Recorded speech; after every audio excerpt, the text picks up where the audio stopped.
Mummy कहे हमरा कुड़िया राजा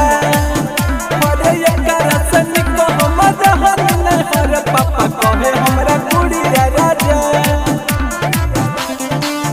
पापा पापा कहे हमरा कुड़िया राजा म्यूजिक बाय अमर तिवारी। एकरा से निको हमरा हन पापा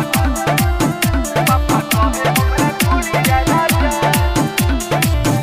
रोज सुबह शाम आके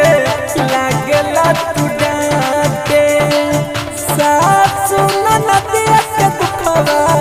लगेला तू बाटे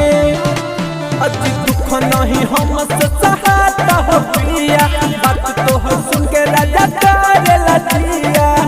अजी कर न जाई बकेहू के कतनिया करेला सुनिया राजा अरे करे न जाई बकेहू के कतनिया करेला सुनिया राजा अरे एकरा से निको हमरा हन नहीं हर मम्मी कहे हमरा कुड़िया राजा अरे एकरा से निको हमरा हन नहीं हर पापा कहे हमरा कुड़िया राजा पापा पापा कहे हमरा कुड़िया राजा म्यूजिक बाय अमर तिवारी।